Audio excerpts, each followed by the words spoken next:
Hello, this is Cozano Titan. Today I'm going to be reviewing Meek Heroes Victory, one of my new favorite games. Spoiler alert. So let's get straight into it.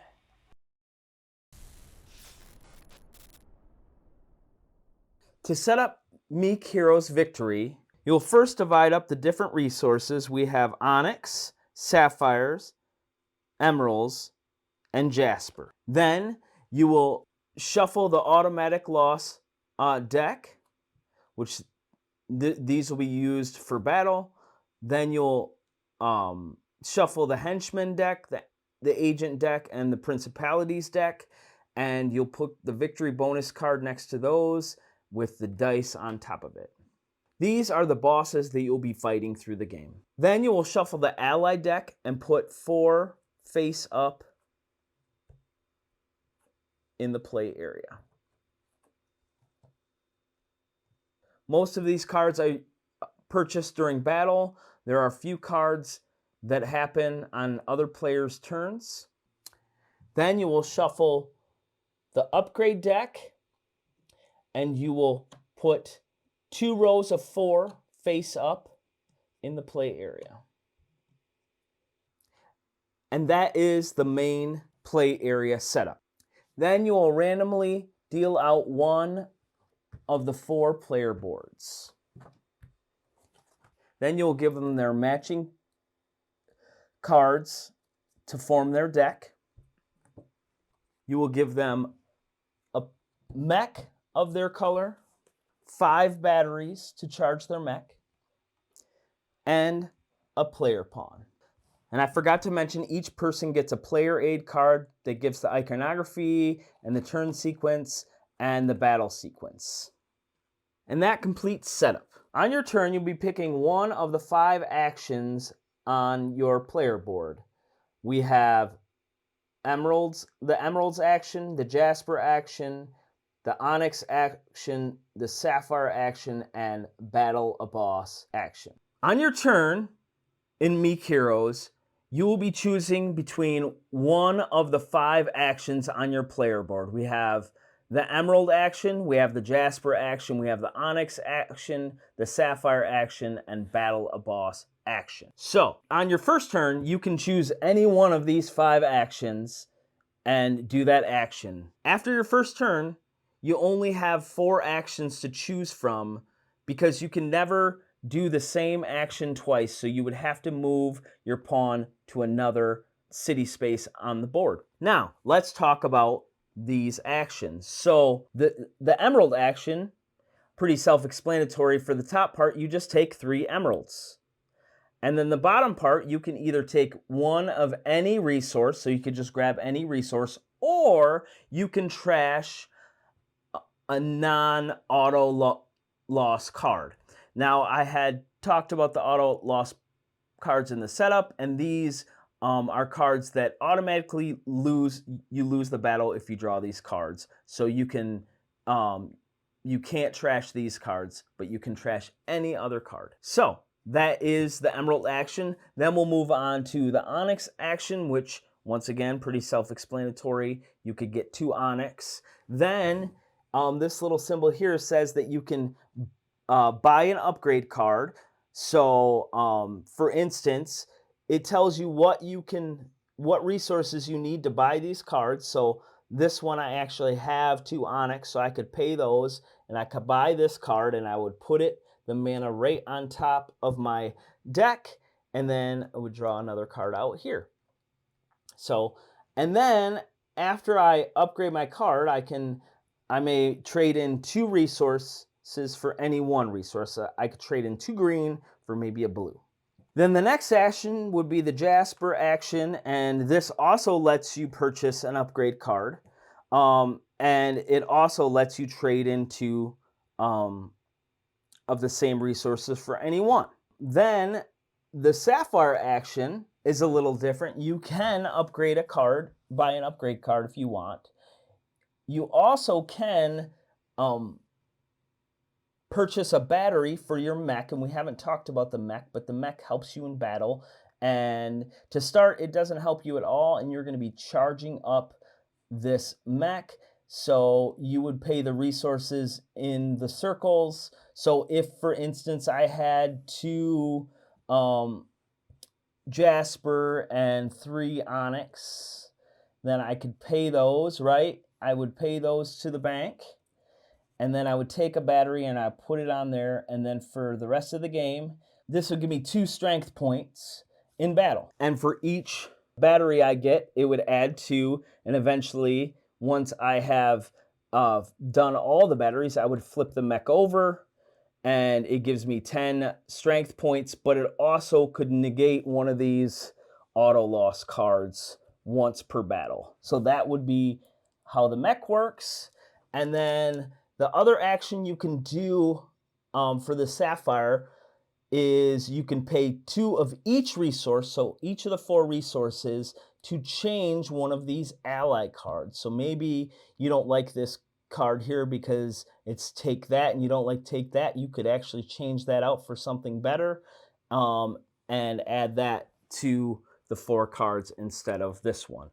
Or maybe you don't like that one. The last action is kind of the meat and the potatoes of the game, and that is the Battle a Boss. So once you think you've gotten enough upgrades and maybe your mech is powered up enough, you can choose to battle a boss. And you would start, your first fight would be against a henchman. So you would draw this card, and then you would shuffle your deck. So I'll shuffle that up because I had put that one card right on top. So you just shuffle it up, and then you would draw 5 cards and see if you beat this boss. So I would draw that, I get 5, and then I would gain any 2 resources. That is one of my player cards there. And then I would draw this. So now I'm at 10 plus 5 and 3, so that would be 18. And then I would draw another card,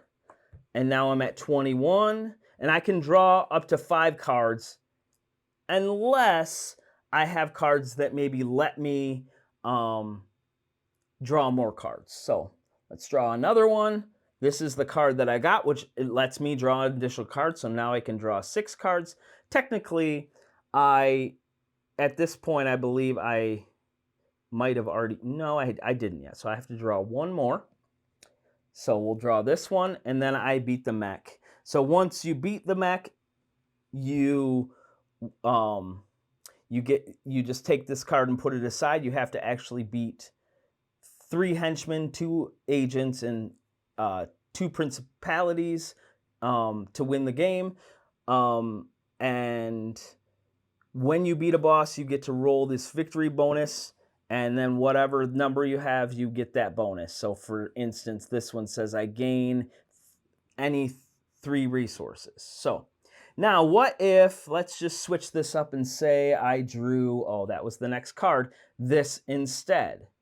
Now I have the mech, so I could negate this and it wouldn't count as one of my draws. But if I didn't have my mech flipped over and I drew that, I would lose the battle, and then I would put this under the card. The boss would get a little bit harder for the next round, but I would have less auto losses in my deck, and then they would go to the next player, and it'd be their turn. Now, one thing I didn't mention, if you lose to a boss, the first time you lose to them, there is a losing penalty. So this one would make me pay any 1 resource to the bank. Now, if I didn't have any resources, I wouldn't have to pay anything, and it would just be kind of a blessing in that moment that I didn't have to pay anything. Now, the other thing is to maybe help you not lose to a boss, you could also, if you had the resources in the corner here for any of these allies, you could purchase one of these allies, and you can purchase as many allies and each ally as many times as you want during a battle to help you win the battle. And that is how battling a boss works. Now you will continue around the table doing 1 turn at a time, purchasing upgrades and getting resources and building up your mech and battling bosses until one person has beaten 3 henchmen. And one thing I'll mention with that is when you beat the 3rd henchman, you will put an extra auto loss into your deck. Then agents, you have to beat 2, and once you do that, you would actually add 2 auto losses to your deck. And then you have to beat 2 principalities. Once one person has beaten 2 of the principalities, the game ends immediately, and that person wins the game. And that is how you play Meek Heroes Victory. So what I like about Meek Heroes is, number one, I really like the theme of this game. I tend to mention the theme of mostly every game and how I like it, and that's because I usually review games that I like. But this game, this theme really hits home because it's about the Bible and it has like biblical themes, and they kind of like they fused Bible with fighting, which I think is an interesting combination, and I like where they went with it. I think they did a very good job with it. And like it's just funny, like it's like when you're buying cards, it's not like a sword or a shield or a knife. It's like manna, which is a type of bread, and like the coat of many colors. Like they actually incorporate many things. And they also put, with the cards that don't have an ability, they just put like a Bible verse, which I think is a nice touch. One thing that I'm a little shaky about is the art. It's not bad. I think it serves its purpose. And I do know that there is a redesign happening to all the art, so I'm excited to see where that goes. And you guys are always waiting for my, oh, it's a short game, I love it. But this one I would call appropriately lengthed.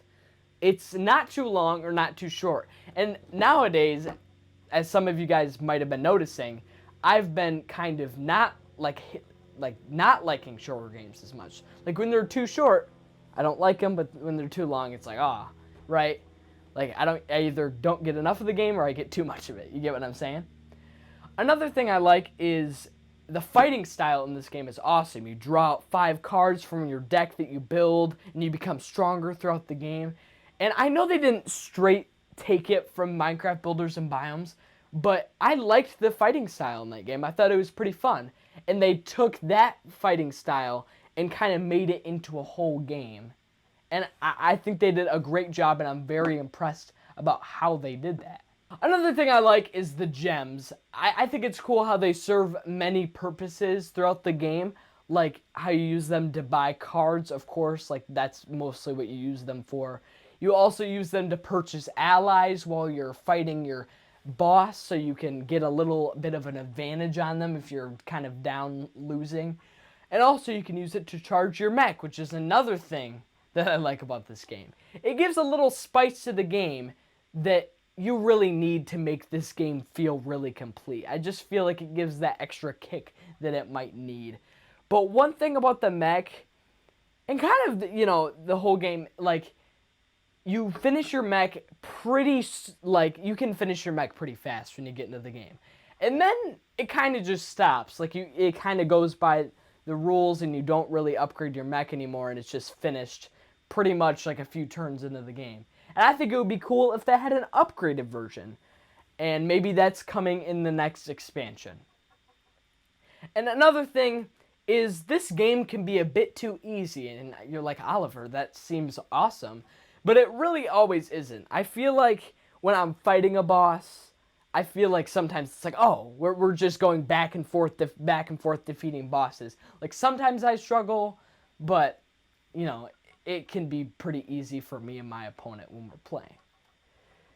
But there, of course, is hope, because there is an expansion coming out, and I did get a chance to play a prototype copy of it, and it was pretty fun. So Meek Heroes Victory does have a bright future.